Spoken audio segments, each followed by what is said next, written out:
B'Elanna and Paris are having dinner in the mess hall, while Seven does a particularly terrible job of watching them. B'Elanna can see it quite clearly, but Paris thinks she's imagining things. Perhaps this lack of situational awareness is why he keeps flying shuttles into planets. Neelix pops over with a tray and asks if they want dessert. Given that they're still eating another course, I'd say this was poor hosting, though we learn he's actually using them as guinea pigs. I'm not sure if that's better or worse. He's made cheese, which is pretty fucking brave after last time, and intends to serve it to our new guests. Unfortunately, it needs to be entirely devoid of flavour, as those guests don't approve of such things and take offence easily. Neelix trots off to have a little worry, while B'Elanna's had her fill of Seven. She goes over and accuses her of watching them, and is only a little deflated when Seven openly admits it. She's studying them to learn about mating, and has been keeping a track of their activities. Yes, that activity too. Suffice to say, B'Elanna's a touch miffed, and Janeway is brought in to mediate. Seven's quite clear to her that she broke no rules while gathering the data, and, to be fair, Janeway's sympathetic in her judgment. Perhaps the scientist in her can understand Seven's point of view. And maybe that's why she suggests Seven could get some first-hand experience, rather than simple observation. We're greeting our guests, whose puritanical nature seems to extend far beyond disapproving of spices. While Janeway and Tuvok go down to the surface with their leader, an ambassador will remain here to judge us and see if we're worthy of engaging in trade. Neelix starts giving the ambassador a tour, only to be interrupted. Our guest wants to try some food, and he's heard about Hasperat, a Bajoran dish, and one that's known for being particularly spicy. Okay, that's against his culture's rules, but he wants to try it anyway, for diplomacy. As this guy looks proper dodgy, let's stick a name on him. Our naughty little sinful ambassador will now be known as...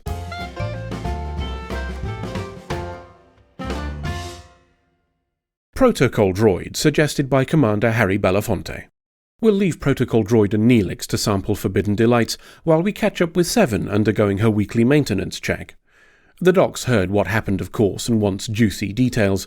He also seems to concur with Janeway about Seven engaging in some science herself regarding romance, though this may be influenced by him enjoying the role of tutor, which, naturally, he'll be adopting.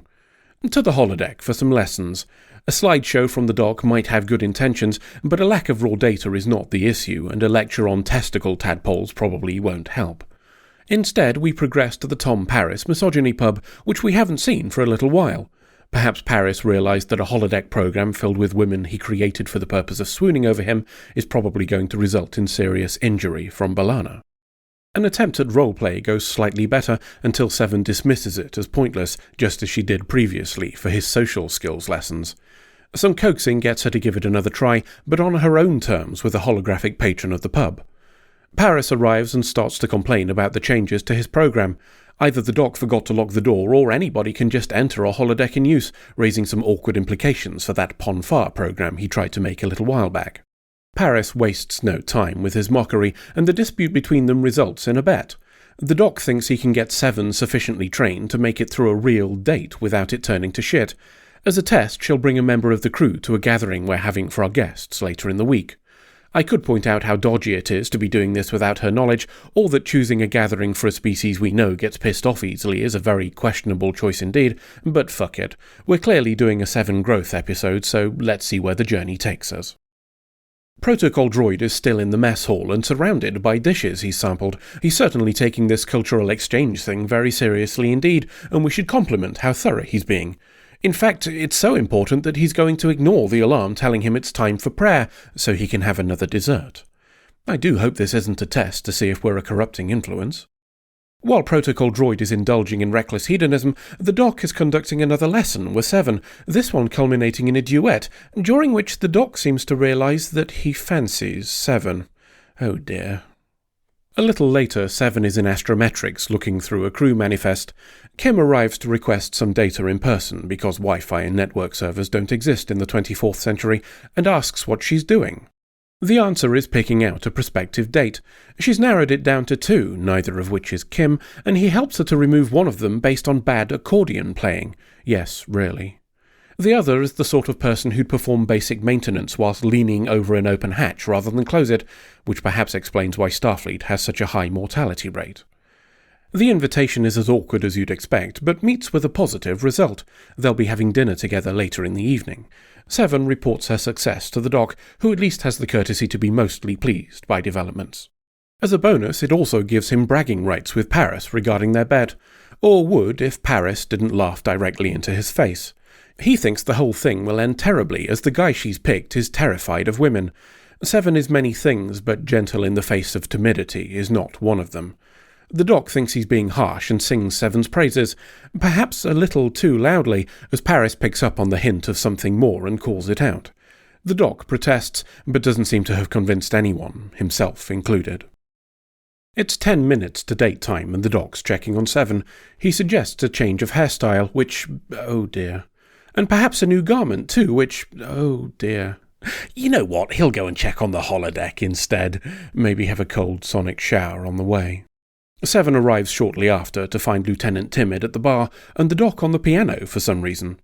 Awkwardness ensues, but we do find out that Seven learned her lesson with booze from when she got shit-faced earlier in the season, so I'll give a point for continuity there. Plates of sea cockroach are placed before them, much to Seven's surprise, and, following the doc's prompt, results in a spray of food all over Lieutenant Timid. Perhaps as an attempt to gloss over her embarrassment, he suggests dancing.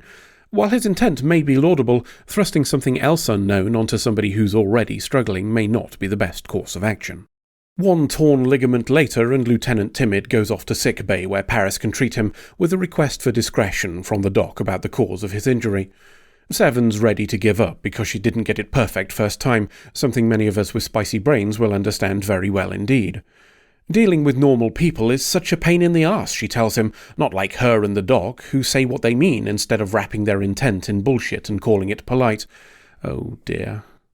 The doc manages to talk her out of giving up and turns the evening into another lesson. As she's already made a start on dancing, we might as well continue, and with a partner incapable of being injured. It goes far better than her first attempt and, oh dear. Protocol Droid's path of wanton debauchery has led him to the holodeck, where he's found another aspect of Federation life that's to his liking. In fact, he's so enamoured with the whole thing that he tells Neelix he plans on abandoning his vows and his colony to come with us. Neelix tries to sober him up and drag him out so we can attend that reception we're supposed to be hosting for him. Speaking of the reception, the doc interrupts Seven at work with a proposition. She doesn't have to miss the party just because of a little thing like hospitalizing your date. He'll take her instead. The party is in full swing, at least for Protocol Droid, who's being introduced to humour, or a facsimile of it, anyway. Chakotay hasn't missed the fact that our guest is utterly fucking shit-faced, and mentions as much. Neelix is distraught as Janeway and company will be back in the morning. The thing is, that's not Chakotay's problem, so he chooses to give zero shits and makes that position clear to Neelix. The arrival of the doc and Seven is seen by Paris, who goes over to join them. After a little banter that Seven handles admirably, she offers to fetch them a drink, an offer the doc declines with a bad joke.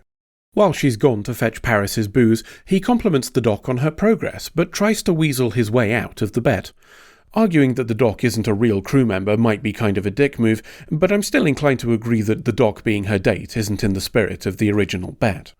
The doc prompting Seven to make a toast in front of the assembled crowd seems to be enough to convince Paris, who accepts that he lost. Loudly. In front of Seven. Who naturally asks what the fuck they're talking about, and responds as negatively as you'd expect. Told you this idea was dodgy. As she tries to leave, Protocol Droid asks if she'd like to do some sex. Her counter-offer of ripping his fucking arm off seems to upset him a touch, and he has a bit of a shout before taking a nap on the floor. To sickbay we go, where we learn the normally minor effects of synthahol are reliant on an enzyme present in the blood of most humanoids. Unfortunately, it's not one that Protocol Droid has, hence him getting completely wankered. Seven says some of her Borg minibots can be reprogrammed to clear out his system, but their species has rules against medical intervention they haven't authorized. Given the number of rules he's already broken, Neelix decides one more is no big thing, and we proceed. The doc takes the opportunity to apologize to Seven for the bet he and Paris made. He also makes a fumbled effort at trying to declare his interest. It's not great timing, but I guess it's an improvement from when he tried to do it while performing brain surgery.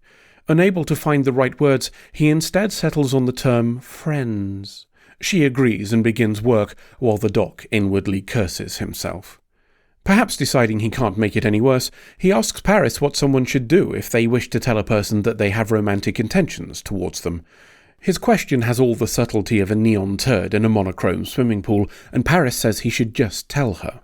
I'm still of the opinion that Paris's advice on anything romantic is worthless, but if any approach is going to work with Seven, it's being direct.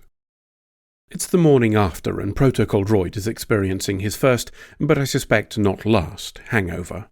That's tough shit, as we have an appointment to keep, and Neelix is dragging him to the teleporter room so we can get this over with. Janeway and Tuvok return with Protocol Droid's boss. After confirming that we absolutely definitely didn't do anything that wasn't allowed, honest, he expresses disappointment. After all, learning about new cultures is fine, provided it's not a regular thing. Perhaps he's remembering when he used to be an ambassador and all the shit he got up to. While they go off to negotiate trade, we'll move to Seven's cargo bay. A bouquet of flowers lie on the floor of her regeneration alcove. They're from the dock, and he finally declares his feelings for her. Her response is interrupted by a door chime, so the dock ends the holodeck program he was running, and the real Seven enters. She has a gift for him, an upgraded medical tricorder in this case, as a thanks for his help. And she'll not be needing that help anymore, as it's clear the crew of Voyager doesn't contain anyone with whom she wishes to pursue a relationship. She departs as he reboots the Paris Misogyny pub, and we leave him playing a sad tune as we fly away. Let's get the technical error out of the way first, then. At the start of the episode, B'Elanna reads out Seven's research. The two stardates given are both the same day, just at different times, which also don't match the military format time given. Hardly surprising, given the presence of a 47, as I've learned to associate seeing that in a script with someone half-arsing it. I know it's a largely throwaway scene, but stardates are basic stuff by this point. Somebody just didn't care enough to check. To the plot then, and it's one with which I find myself conflicted. On the one hand, you have two very similar people who seem compatible in a number of ways.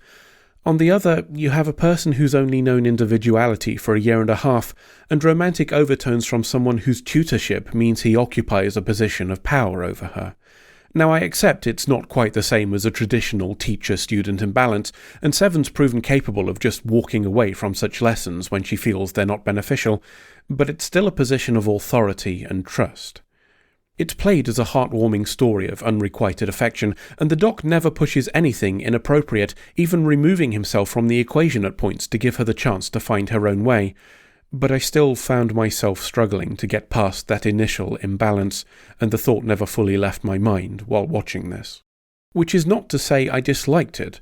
Jerry Ryan and Robert Picardo both do excellent jobs respectively, and Ethan Phillips gets some points too. Neelix at his limits is far more amusing for me than most previous attempts, and much of that was down to how well Phillips plays barely restrained panic. Before we go, let's have another chat about neurodivergence. We've spoken about this a little here before, and there are more strong hints of it in this episode. Seven followed all of the rules and protocols given to her while gathering her data on B'Elanna and Paris. The rules she fell foul of were the unspoken ones we're all just expected to know, even when you're someone who's only been out of a robo-cult for a year and a half. Showing it in this context highlights just how bullshit such expectations are for those who don't fit in the neurotypical pigeonhole. These are the things you must do. If you do them, you'll be fine. Oh, you broke one of the other rules that we not only didn't explain, but also failed to mention even exist, and we're still going to treat you as though you ate a puppy. It's little wonder that spicy brains tend to glom together, as they have done here with Seven and the Doctor. I suppose you could argue that still seeing such thinking be punished for not conforming 300 years into the future is a negative. Personally, I find it refreshing to see any representation at all in media from decades ago, even if it's sometimes played as childishness or naivety. End of episode. Wait a minute. If the Doc's a poltergeist, why does he need that mobile emitter? Because it's not a mobile emitter. It's just a box holding a fragment of his bone to act as a tether to the mortal realm. So that stuff about holo emitters is all bollocks then? Well, yes and no. They do make holograms possible, but only because they each contain a powerful magical fetish that binds spirits to a certain area. Hold on, are you saying all the characters on the holodeck are really just captured ghosts? Yes. But there are holodeck versions of the Voyager crew. Alternate timeline ghosts. Most of the crew have already died twice, remember? You said there were only 23 supernatural entities on Voyager. And there generally are. Holodeck characters are summoned using the magic in holo emitters, and only stay around until the end program banishing spell is triggered. You know, it feels like someone's putting a lot more thought into these end credit skits than they really deserve. I know, right? Almost as though these things take on a life of their own, and the writer is just along for the ride. Woof.